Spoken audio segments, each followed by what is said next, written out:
cases that I would like to cover as part of it, right? And I'll probably showcase some references to you very quickly, right? Uh, now, I know that this is not something that is new for anyone here, right? I think we end up seeing a lot of different types of cyber attacks. This is just a snippet of some of those, right?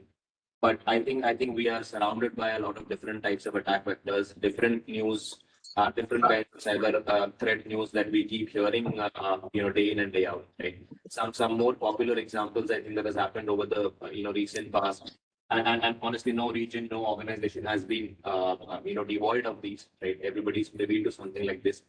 Now, what nobody probably mentions essentially here is regardless of the source of the cyber attack, where it starts from, right? Regardless of that, somehow there is always a credential that is going to be compromised, right? Now, what is unsaid here is the fact that this credential is the credential of an important account, a sensitive account, a highly privileged account, which means it is an account using which you are able to gain access to a lot many things. You can gain access to confidential data.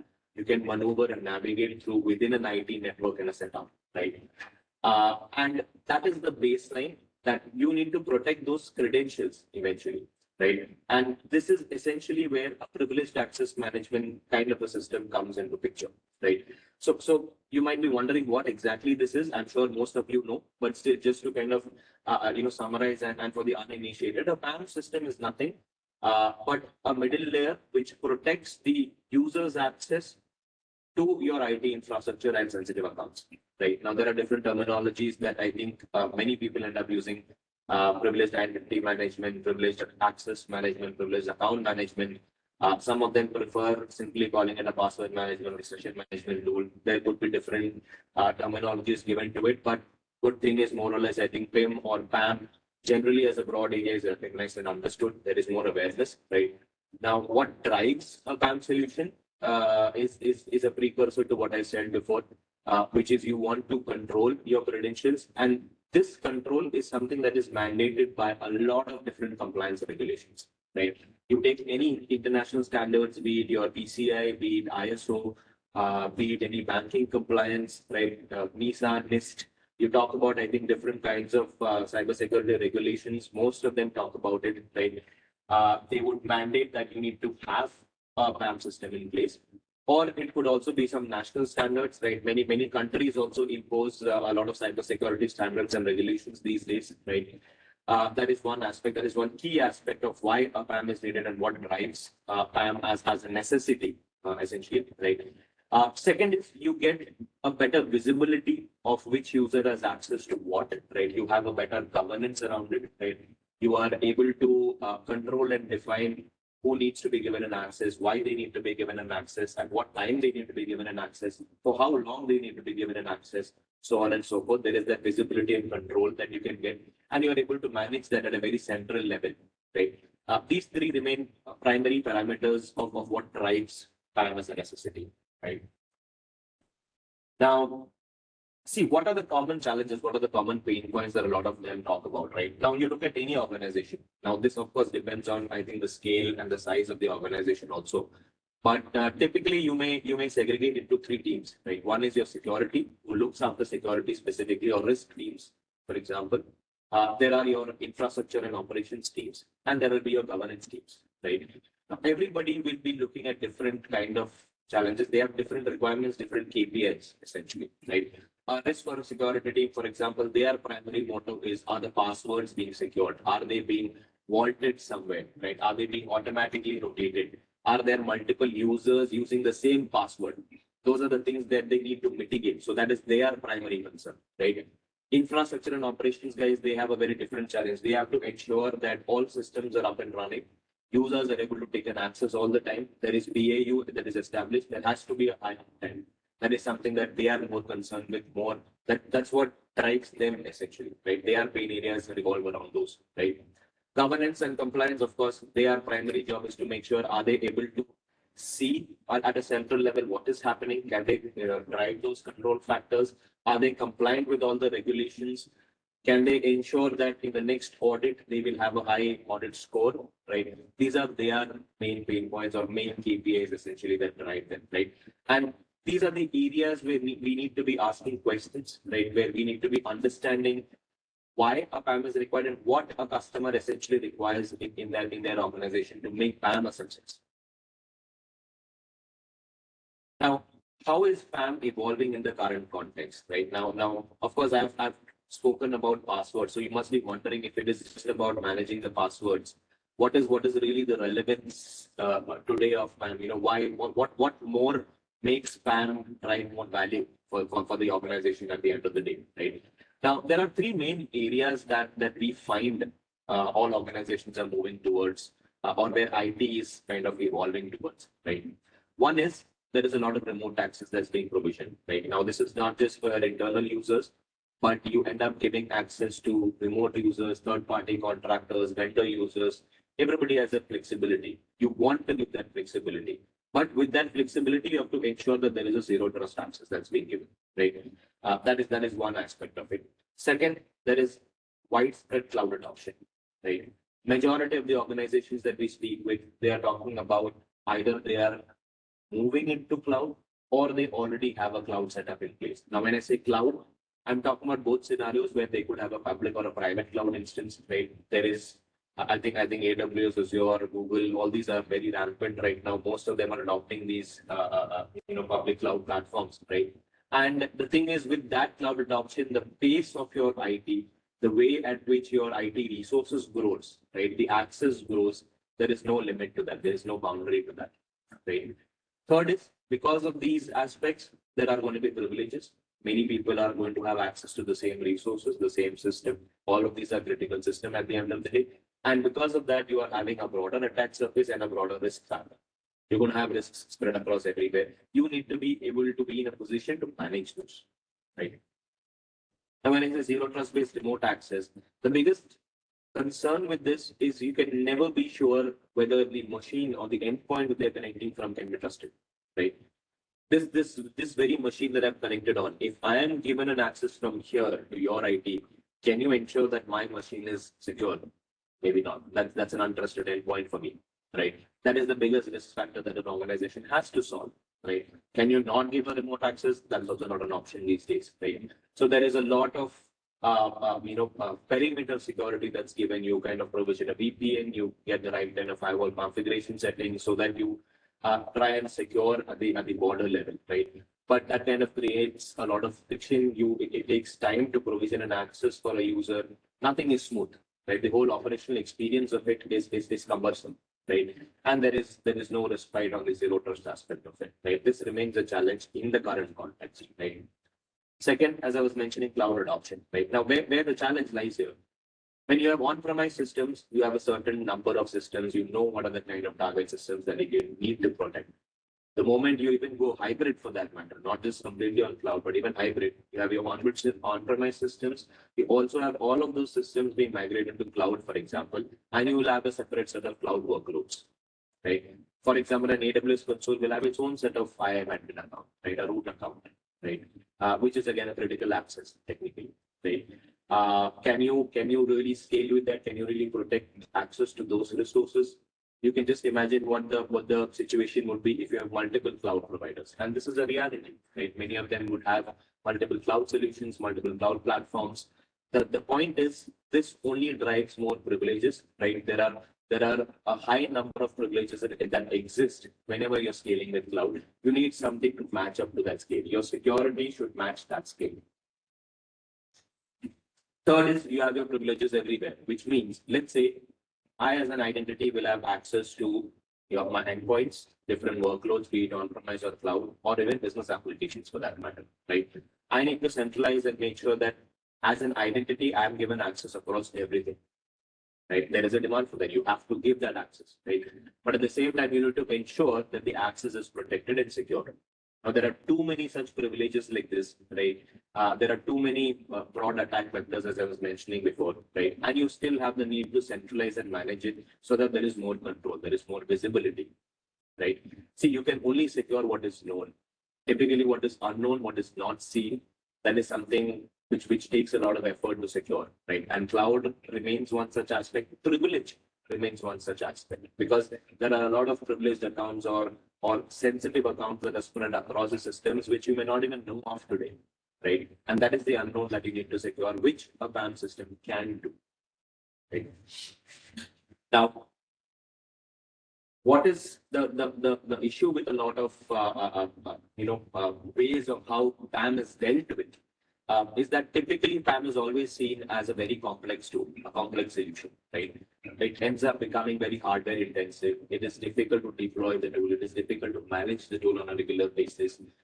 Sometimes there are a lot of customization that is required, which again is a complex process that does not come free of cost either, right? There is always a DCO associated with it, and in the long run, you end up spending twice the amount of what you would have purchased it for, right? Now, that is not something that everybody looks at in the right way because they're not driving the right ROI from the technology, right?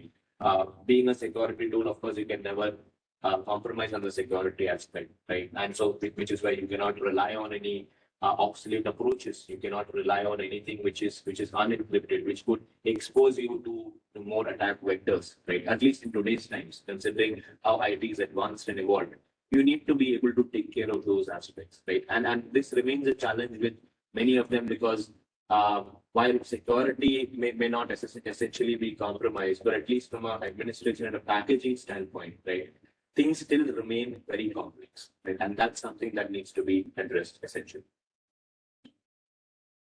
Am I audible?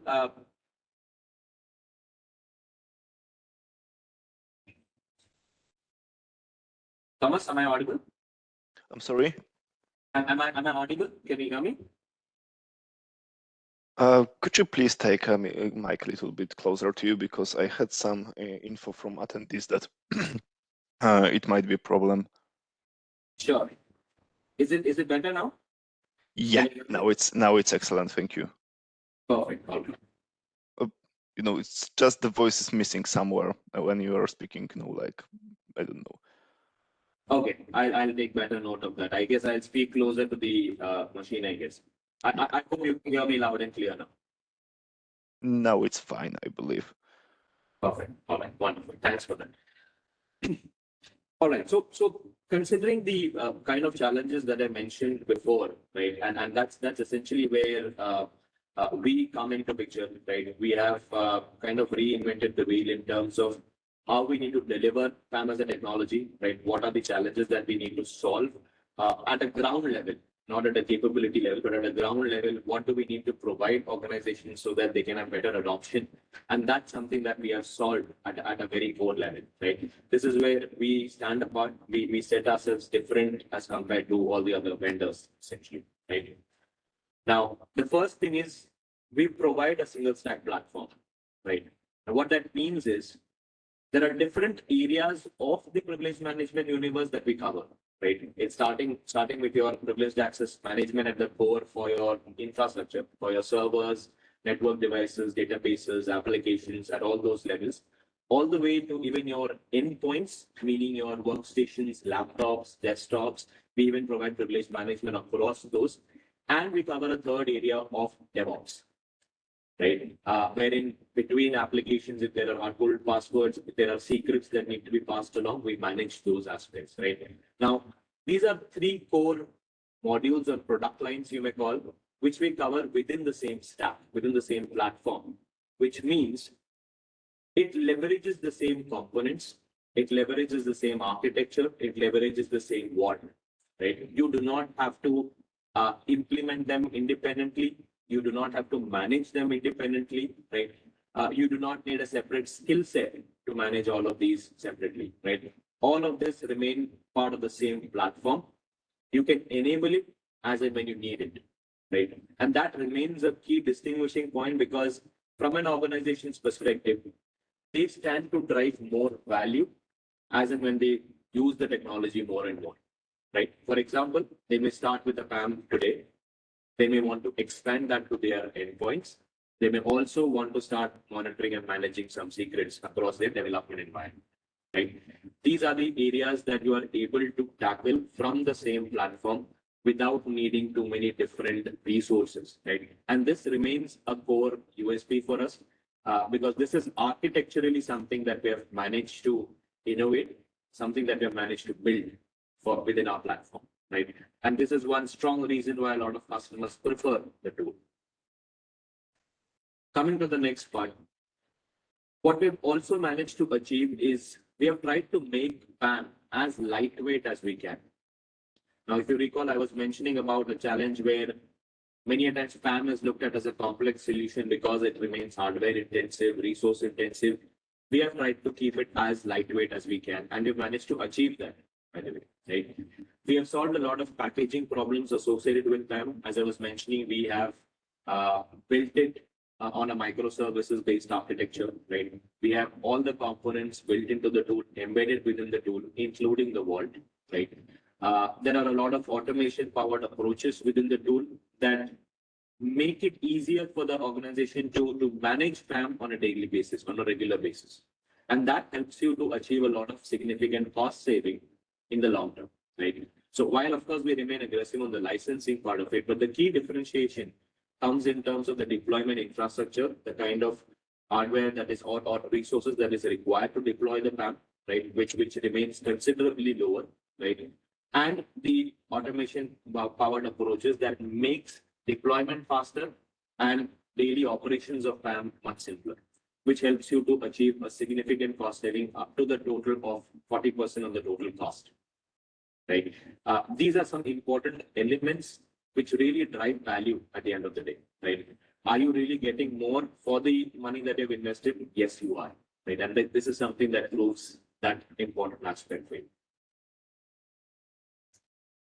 We have consolidated and focused on a technology refresh, right? When everything is moving to a more advanced level, a more automated level at a higher scale, we are talking about how PAM can have a technology refresh, how that can drive business benefits which are in line with the benefits that organizations look for in the current day, right? What are they looking for? They're looking for a flexible experience. They want a better security, right? They want better governance, right? They want to be able to integrate scale at a fast pace.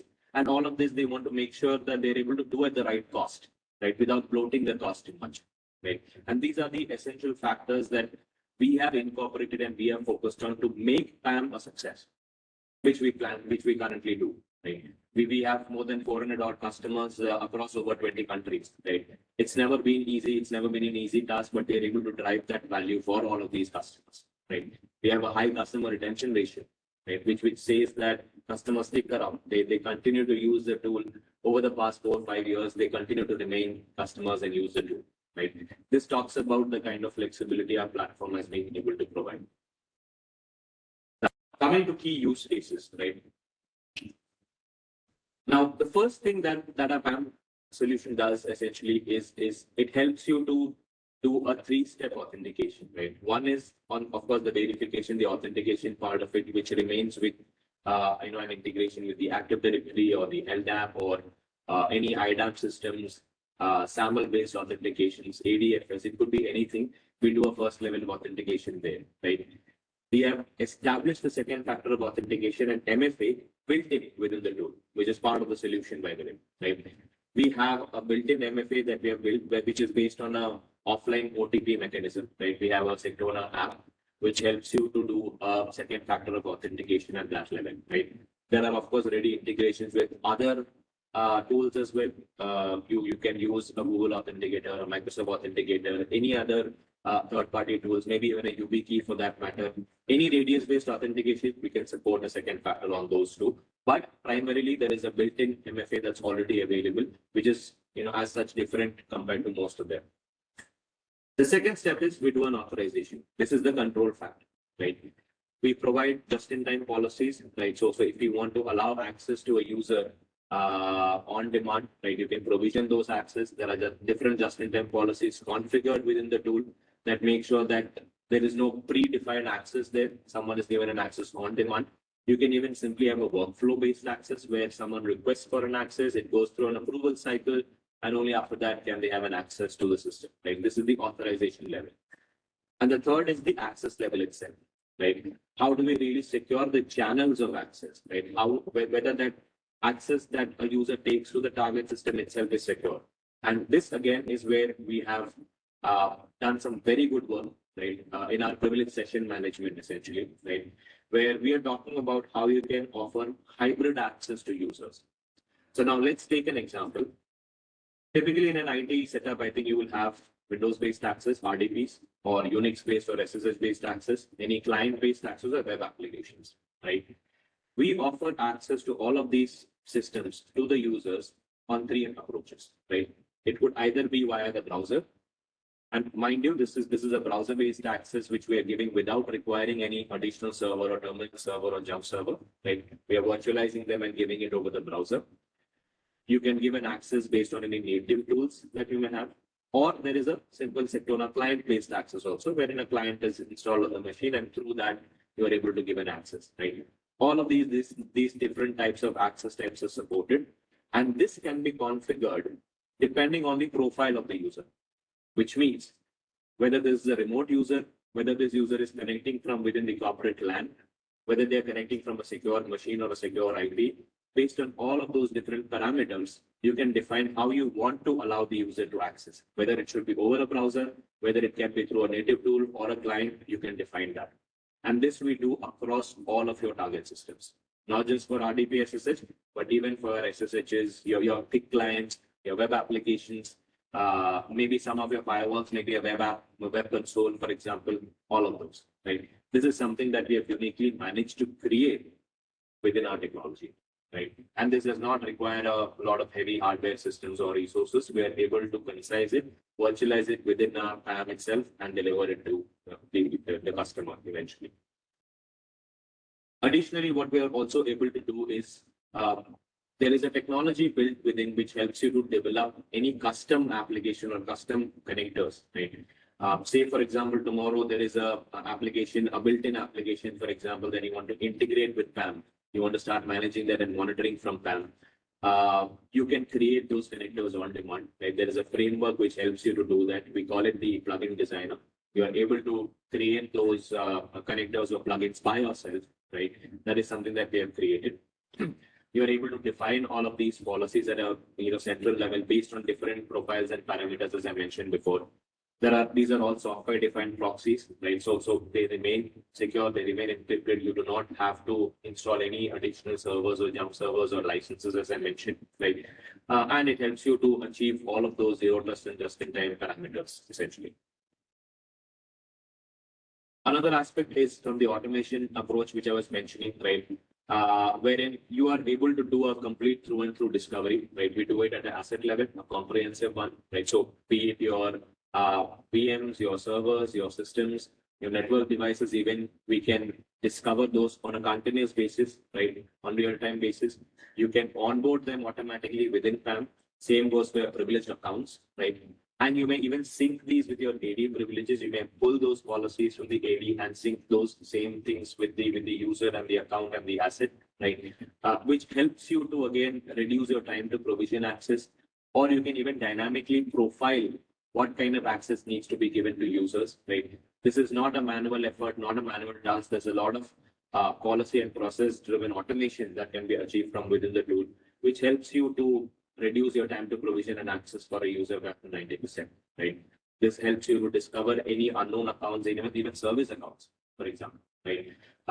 You are able to drive this continuous discovery, right? On a real-time basis, you can keep them running. It's not a one-time activity like most of them. We keep the discovery running on a more regular basis. You can keep them, switched on at all time. You have a better visibility, a better inventory of what kind of assets and accounts exist within your IT. Next is, of course, on the monitoring aspect, like what kind of governance actually exists. So the tool completely captures all sessions, right? Any user who has accessed the target system, there is a complete logging mechanism, monitoring mechanism. It captures all details of which user is logged in, to which account, what asset, when did they access, what all did they perform, what activities did they perform when they access that session. And along with that, it also does a session review, which means based on certain parameters, like, for example, if the access has happened at an unusual time, right? Or if someone has tried to execute some critical command which is not allowed, or someone's trying to jump from one session to another session, right? Or maybe there is a deviation in how the user is accessing that particular session. Maybe a user behavior based aspect, right? All of these different aspects. Based on that, the tool also does a risk score. It captures a profile based threat analytics essentially, right? So for every session, you are going to have a risk score being calculated, which helps you again from a visibility and a governance standpoint, because you are able to prioritize what sessions to review, why you should be reviewing them, right? And what are the activities because of which the risk score has been flagged, right? That gives you a better insight into all of those activities that users perform. And not just that, we do not just stop at that. You are able to even do a real-time session monitoring, right? You can even view sessions live, right? And maybe even terminate should you find that there is any suspicious activity or a misuse of the privilege, right? Along with that, it gives you a complete dashboard and a reporting, which gives you different analytics based on different parameters, right? You are able to see those reports, monitor those dashboards, get a better aerial view or visibility around what's happening within your infra. And lastly, of course, from an architecture perspective, they remain pretty lean, lightweight, which I've mentioned before, right? Uh, it's a neatly packaged architecture, right? We have key layers of the application and the vault. The vault also remains built in, as I was mentioning, right?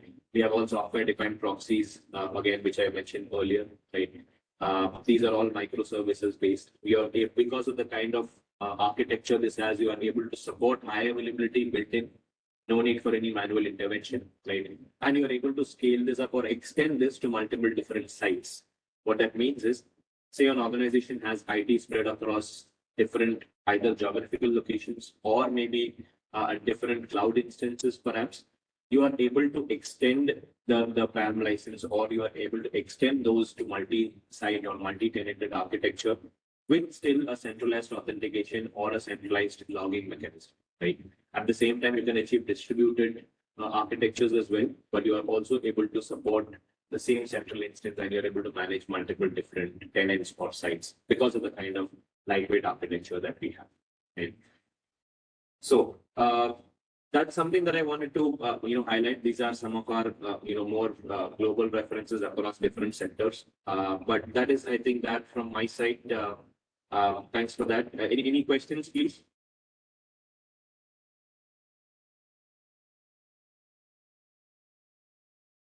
I see nothing in the chat area. Thank you so much, Pranav. Alexander, would you like to add something from your end? Yeah, just a moment. Okay.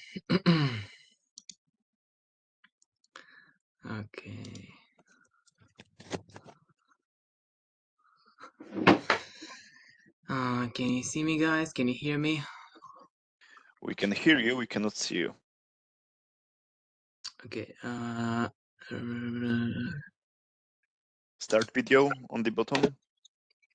Yeah, I'm trying to launch it. Okay, so one more try. Okay, it says that it can provide access to my camera, but anyway.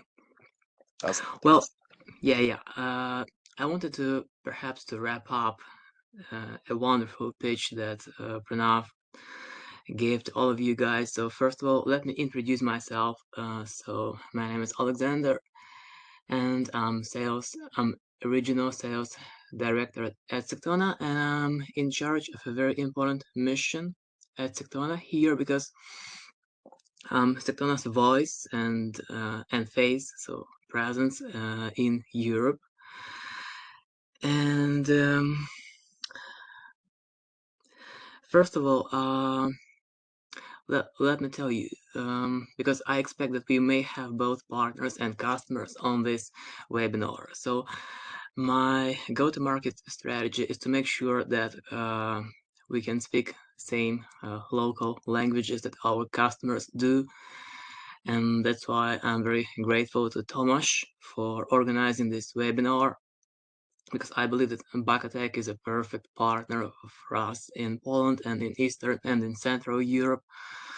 On one hand, on the other hand, I'm very grateful to Sectona because I have a chance to do what I do, and what I do is mostly stems from my previous experience. I have extensive experience of numerous PAM deployments in Eastern and Central Europe, and what I have seen is that the market is very much price sensitive, but I would say that most of customers would not be completely satisfied with just basic PAM functionality, like being able to record privileged sessions and to manage passwords using a vault. I would say that most customers, just like in Western Europe, would love to have all the advanced PAM features like just-in-time access and zero standing privileges, because they do understand that to manage privileged accounts, which are like key to their kingdom, because it's obvious that if ransomware attack takes place and if someone gets past your EDR system, and they will have to spread across your network to use lateral movement to get access to your privileged credentials. And that's why and that's where all of these advanced PAM features may come in play and may save you, save your assets and save your reputation. So to wrap up Pranav's pitch, I would love to add perhaps my personal impressions about Sectona. What I see is, and what I can confirm, Pranav told you that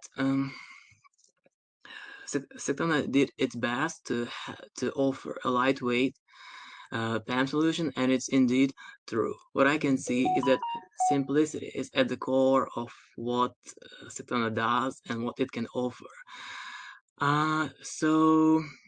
Well, one more thing, maybe I'm based out of Ukraine, so what you guys can see in the news, I can see it out of my window. So perhaps the best way to learn more about Sectona is to hop on a one-to-one call. I'm based out of the same time zone with you guys. So I'm always open to have a discovery call anytime. And also I would encourage you to reach out to our official partner in the region, that is Bakatech. So Tomasz, over to you. Thank you so much. So let me maybe share one more slide from my end. Okay, so today you meet all of us. So Alexander, Pranav, thank you so much for your help. And as I mentioned, my name is Tomasz Domalewski. If you would like to contact us directly, I mean to the disty here, you have my contact details. And of course, I can always connect you with Sectona. Also, we have some our support on board, so we can always help you with everything. Thank you so much for today. If there is no questions from the attendees, then thank you so much for today webinar, and have a great rest of the week there to everybody. Thanks. Thank you, Thomas. Thank you to all the participants and attendees. Thank you so much for your time. Pleasure. Cheers. Thanks. Bye for now. Bye. Bye. Take care.